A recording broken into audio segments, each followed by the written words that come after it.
What does setting up a bike entail? Like for complete noob? We would normally start with a bare naked inseam from the ground right up until your crotch. A certain calculation is done with that. That gives us a baseline seat height, which is from the middle of the crank in a straight line with your seat post to the top of the saddle.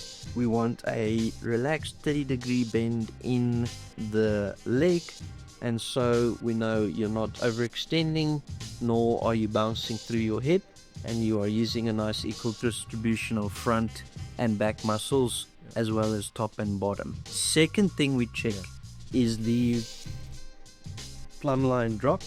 To determine if the saddle needs to move forward or backwards.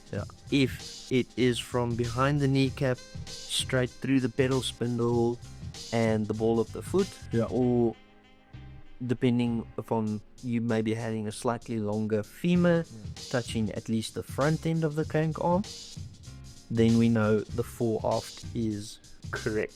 And on the handlebars and that you mentioned about, try and bring home with most clients, beginner or not, is to not weld yourself to the handlebar, but to relax and use your wrists and your elbows as suspension. Almost bringing your chest over the front wheel, grounding it and having more control. This will then lead to also a straight wrist line and a cockpit setup in such a way that I can reach everything that I have to without ever really taking my grounded palm off of the handlebar, and in doing so losing control. Exactly, yeah, because that extra second of having to move in or out gives you a second less to brake. And that's not the best thing to have. The fourth thing, so to speak, fork and shock setups.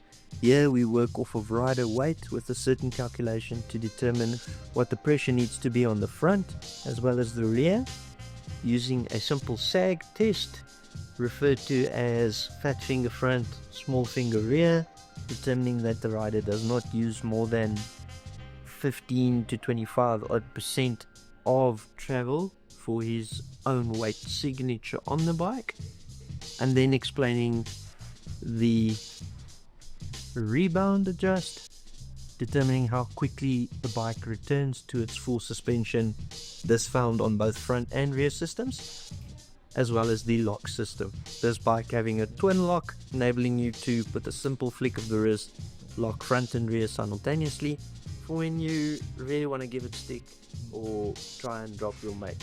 There we go. Yeah, Adrian, watch out. If I lock that, you're in trouble. This is like your general setup. Like for a guy like me, I shouldn't go and fiddle with all this to run it like this, and then later on when the experience comes, then actually having the updates and changes and stuff like that would be a lot more preferential then.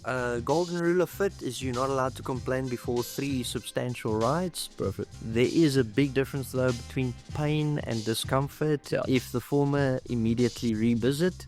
And yes, we build a relationship. As with your servicing intervals, we also fine tune your ride experience, and then we can start tinkering together. Yeah, exactly. Instead of now trying to chat GPT or Google and find better settings, maybe just like, hey, this is what I'm experiencing and how can I fix this and that. In 9 times then you will have a solution on what to change and that. So yeah, actually having that solution and having you guys to be able to phone or come in and say, hey, this is what I'm experiencing, what can I change, is really a nice add-on for that. But for the average rider, that like when you start talking about sag and stuff like that, I mean, I've had that on the motorcycle side, and it's still to me a dark art on that side. I'll go out, get it fine-tuned perfectly. So it's nice to have that professional addition on that side. Great stuff. Cool. Awesome. Reuben, thanks for all the help. I really appreciate it. Like I said, it's nice to have an expert in your corner. Thanks for all the added on extras from there. And now I'm excited for the ride. Have fun.